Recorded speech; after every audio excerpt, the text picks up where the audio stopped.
Hello दोस्तों, add education में आपका स्वागत है। दोस्तों, इस वीडियो में चूँकि प्रीवियस वीडियो में हमने बात करी हुई है कॉन्स्टिट्यूशनल बॉडीज़ की, और हम अपने पॉलिटी की क्लास कंटिन्यू कर रहे हैं। इसमें हम नॉन कॉन्स्टिट्यूशनल बॉडीज़ के बारे में डिस्कस करेंगे दोस्तों। एंड नॉन कॉन्स्टिट्यूशनल बॉडी में चेक करिए NITI Aayog, national human right commission, state human right commission, chief information commission, state central information commission, state information commission, central vigilance commission है, और NIA, national investigation agency act. तो इसके origin और status के बारे में बात करें सबसे पहले, तो नीति आयोग एग्जीक्यूटिव ऑर्डर के द्वारा बना गया है। एनएचआरसी स्टेचरी है प्रोटेक्शन ऑफ ह्यूमन राइट के लिए, ह्यूमन राइट एक्ट 1993 में। State human right commission statutory है protection of human right act 93 में। Central information commission RTI act 2005 में। State information commission RTI act 2005। Central vigilance commission act 2003 में के through, and NIA act 2008 के through. Okay, इनका formation इस तरीके से हुआ है इन नॉन कॉन्स्टिट्यूशनल बॉडीज़ का। और इसमें चेयरपर्सन जो होते हैं हमारे, चेयरपर्सन की बात करें हम, नीति आयोग की बारे में बात कर रहे हैं। चेयरपर्सन पीएम होंगे, chairperson PM, vice chairperson member, full time member, full time part time member होंगे दो। Okay, ex officio member 4, CEC governing council होंगी, CM of all state, Delhi Pondicherry के लेफ्टिनेंट गवर्नर, एडमिनिस्ट्रेटर यूटीज़ के होंगे। और हम एनएचआरसी की बात करें तो मल्टी मेंबर बॉडी मैन होते हैं और 4 मेंबर होते हैं, 4 एक्स ऑफिशियो मेंबर होते हैं। स्टेट ह्यूमन राइट कमीशन में मल्टी मेंबर बॉडी है, चेयरमैन होते हैं, एंड मल्टीपल इनके भी मेंबर्स होते हैं। मल्टीपल मेंबर सीआईसी के होते हैं, 10 अदर कमिश्नर्स होते हैं।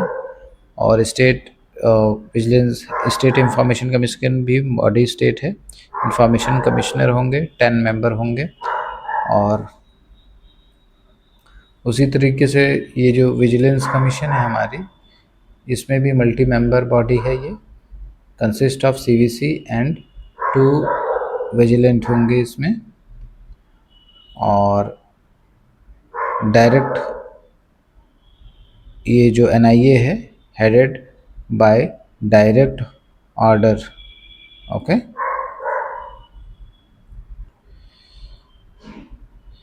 इनकी टेन्योर है, उनका क्वालिफिकेशन है, qualification determine by the executive order of the retired serving, जो ह्यूमन राइट कमीशन है नेशनल की, उसमें रिटायर या सर्विंग सीजीआई हो सकते हैं, सुप्रीम कोर्ट, हाई कोर्ट या चेयरमैन होंगे। और स्टेट ह्यूमन राइट कमीशन के लिए मेंबर्स होंगे जो रिटायर्ड सर्विंग जज of the high court, district जज के, और 7 साल एक्सपीरियंस के साथ चेयरमैन होंगे। इसी तरह जो सेंट्रल इंफॉर्मेशन कमीशन है, एमएलए एमपी होंगे, they shall be the person of eminence, they should be, MLA MP होंगे, they shall not have any office of the profit होना चाहिए, या एनी पॉलिटिकल पार्टी या बिजनेस प्रोफेशन होना चाहिए। Person of the eminence हो सकते हैं, not MP MLA. MP MLA के अलावा जो स्टेट सेंट्रल इंफॉर्मेशन कमीशन या स्टेट इंफॉर्मेशन कमीशन के मेंबर हैं, वो एमपी एमएलए के अलावा मेंबर होंगे, ऑफिस ऑफ प्रॉफिट उनके पास नहीं होना चाहिए। ओके, ये है टेन्योर इनका है। ये डिटरमाइन किया जाता है आपकी नीति आयोग की, determine by the executive order. और 70 या 3 साल maximum age national human right commission के लिए 70 ईयर या 3 साल है। इसी तरह स्टेट के लिए 73 साल है, as prescribe by the central government, जो chief central information commission CIC के लिए, as prescribe by the central government. ये स्टेट इंफॉर्मेशन कमीशन के लिए salary of the CVC is equal to chairperson of the UPSC या vigilance commissioner की जो salary होगी मेंबर ऑफ द यूपीएससी के बराबर होगी। प्रेसिडेंट ऑफ इंडिया एनएचआरसी को सेलेक्ट करते हैं, मतलब शपथ ग्रहण कराएंगे। या पोस्ट जो है प्रेसिडेंट के नाम से होगी। And determine by the executive order, insolvency mind, job outside, ये जो रिमूवल इनका होगा डिटरमाइन जो होंगे नीति आयोग के एग्जीक्यूटिव ऑर्डर से ही हो सकते हैं।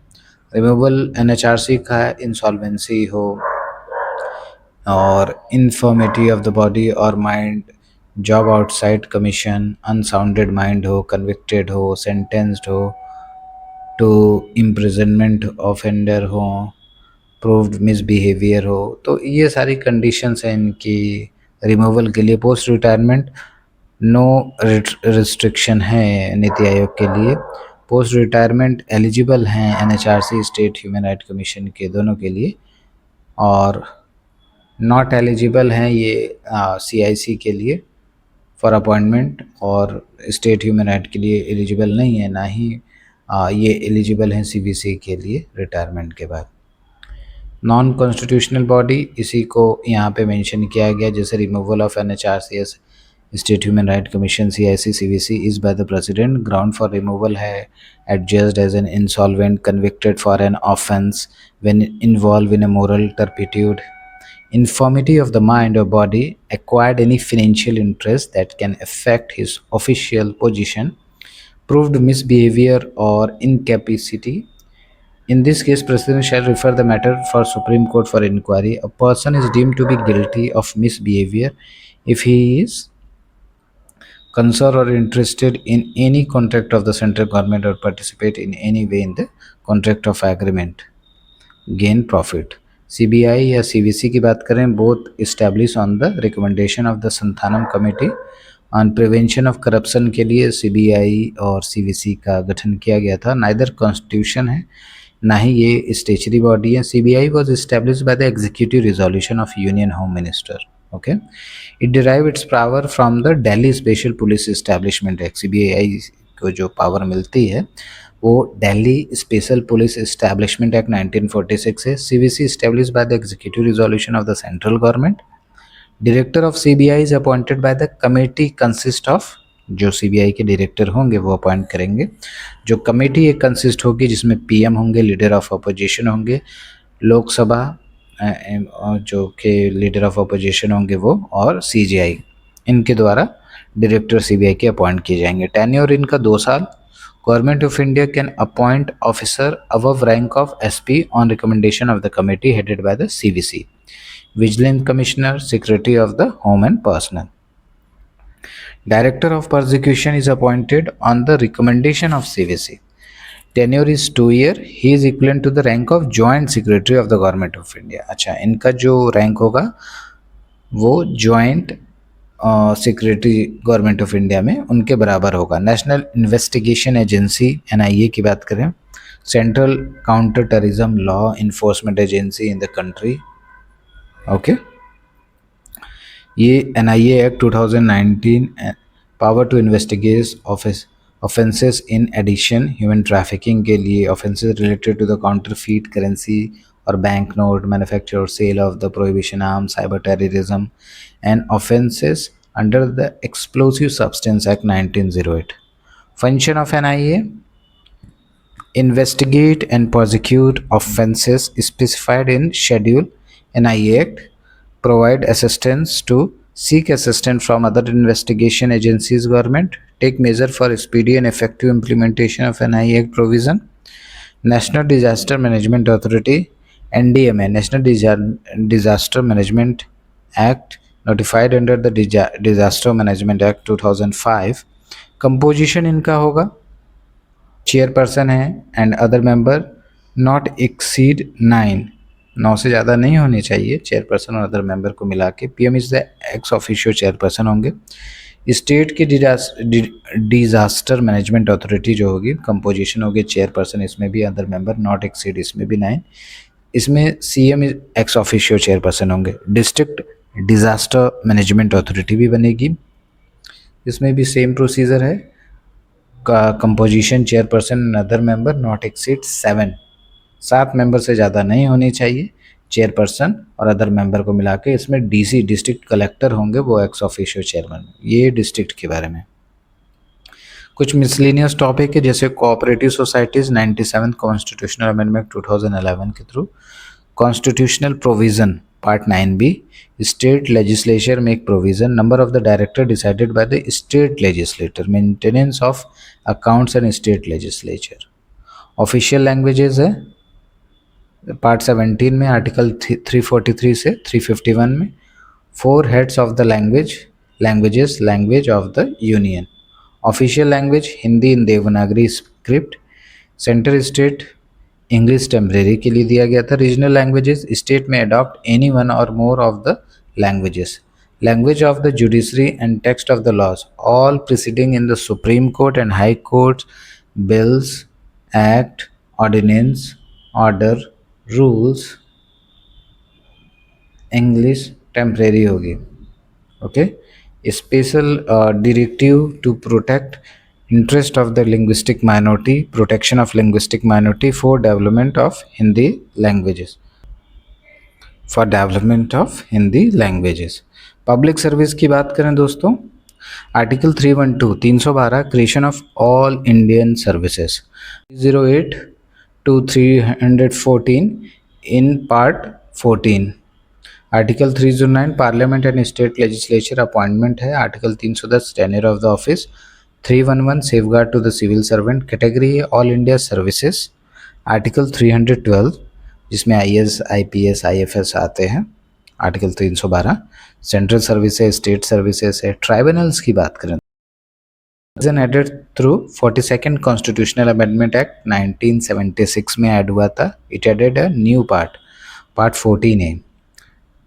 Part consist of only 2 article 323A and 323B। 323A first है इसका, it empower parliament only to provide for the establishment of administrative tribunal for adjudication of dispute related to recruitment and condition of services of union के लिए, states and local bodies, PSU etcetera. Point number 2 है, it also enable parliament to take out dispute relating to service matters from civil court and high court। And the third point is CAT and SAT are set up by the parliament। Article 323B कहता है parliament and state can establish tribunal, parliament और state tribunals establish कर सकते हैं for adjudication of the matters such as tax को लेके, land reform को लेके, election to the parliament and state legislator etcetera. 2 और more state can have a single tribunal, 2 या 2 से ज़्यादा जो स्टेट होंगे उनके पास सिंगल ट्राइब्यूनल हो सकते हैं। ओके, ये कुछ following principle of natural justice है। And 323A, 323B। 323A public service matter है, लेकिन 323B बोलता है सर्टेन अदर मैटर जो पब्लिक सर्विस से अलग हो, जो 323A में नहीं आता वो 323B में। Created only by the parliament, ये 323B created by parliament and state legislature के द्वारा भी। 323A बोलता है नो हायरार्की ऑफ ट्राइब्यूनल्स, लेकिन 323B में हायरार्की ऑफ ट्राइब्यूनल्स में बी क्रिएटेड। कुछ ये डायग्राम के थ्रू हिस्टोरिकल बैकग्राउंड्स शो किए गए हैं। ओके, कैसे 1942 में क्रिप्स मिशन आया, 46 में कैबिनेट मिशन आया, वो सारी चीज़ें यहाँ पे डिस्कस करी हुई है। ओके, एंड यहाँ पे चेक करिए दोस्तों, कुछ एक्ट हैं हमारे जो इंडिपेंडेंस से पहले, जैसे रेगुलेटिंग एक्ट ऑफ 1773। इसमें क्या हुआ था, governor of the Bengal as a governor general of Bengal पहले वैरन हास्टिंग थे। फर्स्ट लॉर्ड जिनको बोला जाए, फर्स्ट लॉर्ड के उपाधि दी गई थी, वो वैरन हास्टिंग थे। ओके, और पिट्स इंडिया एक्ट है, charter act of 1833 and charter act of 1853। इन सब के बारे में बात करेंगे हम दोस्तों। तो रेगुलेटिंग एक्ट 73 में जैसा हमने बात किया, ये गवर्नर ऑफ द बंगाल को एज गवर्नर जनरल बना दिया गया ऑफ बंगाल। वैरन हास्टिंग पहले ये गवर्नर जनरल बन गए। Bombay and Madras governor subordinate to Bengal. Supreme court at Calcutta 74 में इस्टेब्लिश हुआ। Private trade of servant prohibit कर दिया गया। Control of British government on the company by court of director. जो कोर्ट ऑफ डायरेक्टर थे उनके द्वारा ये control of the British government on the company को ले लिया गया control. Okay. And Pitt's India act 1784 में क्या किया है, ये कॉमर्शियल एंड पॉलिटिकल फंक्शन को अलग करता था। Commercial affair court of director के अंदर आने लगे, political affair board of control के अंदर आने लग गए। System political system of double government ये थी। And Indian territory are called British possession in India. British government supreme control over company's affair, यानी ब्रिटिश गवर्नमेंट का अब कंपनी के अफेयर पे पूरा कंट्रोल हो गया था। ये पिट्स इंडिया एक्ट 1784 की बात है। एक्ट ऑफ 1833 फाइनल स्टेप है toward centralisation of British India. Governor general of Bengal as the governor general of India बन गए। जो गवर्नर जनरल बंगाल के थे वो गवर्नर जनरल ऑफ इंडिया हो गए। Laws made under the act were called as Act. And East India Company, no more commercial body, become administrative body. Indian East India Company अब commercial body नहीं रही, वो chartered act of 1833 के through अब वो totally जो है administrative body बन गई थी। ओके। एंड ये चार्टर्ड एक्ट ऑफ 1853 है, ये separated legislative and executive function को। Open competition for recruitment of civil servant, ये चार्टर्ड एक्ट ऑफ 1853 में आया। Adoption of mini parliament, it extend the companies rule. For the first time introduce local representation, पहली बार जो है local representation in the Indian central legislative council में इसी के थ्रू 1853 के थ्रू इंट्रोड्यूस हुआ था। अब क्राउन रूल की बात करें दोस्तों, 1858 से 1947, इसमें गवर्नमेंट ऑफ इंडिया एक्ट 1858, इसको act of the good governance good government of India कहा जाता है। Governor general of India become the viceroy of India बन गए थे। एंड लॉर्ड कैनिंग ये पहले थे। Ended the system of double government के सिस्टम को एंड कर दिया था। ओके, ये चेक करिए। Government, new office of secretary of the state of India, 15 member council of India बन गई थी, 15 मेंबर की। And council act of 1860, representative institutions process of decentralisation introduce हुआ था 1861 में। और यहाँ पे new legislative council Bengal north western frontier NWF council introduce हुई थी। And Punjab recognisation the portfolio of this system, empower viceroy of the इसको to issue ordinance viceroy issue कर सकते थे। ओके। एंड अब हम बात करें इंडियन काउंसिल एक्ट ऑफ 1909, जिनको मॉर्ले मेंटो रिफॉर्म कहा जाता है। Sorry, Indian council act of 1892 की पहले बात कर लें। Increases the number of the member in the central and provincial legislative council में इंक्रीज किया गया था मेंबर को। इसमें क्या हुआ था, पावर ऑफ द डिस्कशन इनके पास आ गई थी। डिस्कशन इन द बजट पे nomination of some non official member Rajya Sabha में। ओके। एंड अब Indian council act 1909 model Minto reform, increase the size of the legislative council from 16 to 60 कर दिया गया था size. For the first time provided association of Indian with the executive council of the viceroy and governor.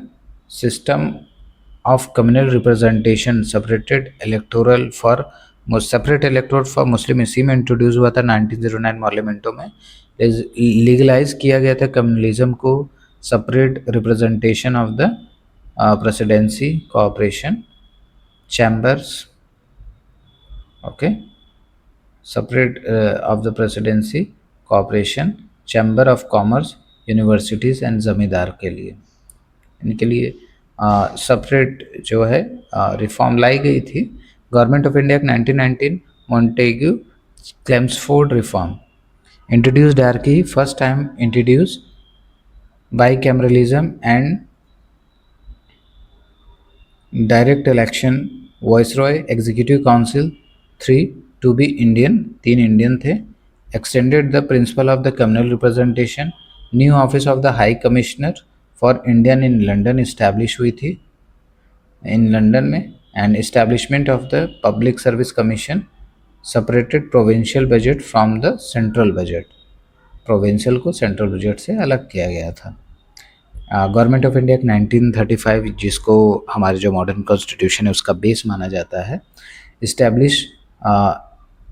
Establishment of an all India federation की बात करता है, abolition of dyarchy in the provinces and introduce provincial autonomy, adoption of dyarchy at the central, it introduce bicameralism, extended the principle of communal representation, SC/ST के लिए, women के लिए communal representation इसी में इंट्रोड्यूस किया गया था। Establishment of reserve bank of India, establishment of federal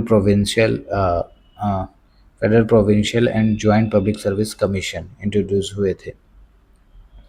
now government of India 1947 की बात करें, ended the British rule in Indian partition of India, abolished the office of viceroy and secretary, constituent assemblies, adopt any constitution federation,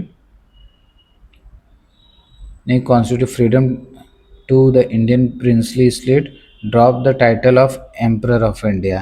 इसी के through 1947 के through जो government of India 1947 में आया था, इसी के थ्रू जो ब्रिटिश क्राउन है उन्होंने the title emperor of India को ड्रॉप किया था।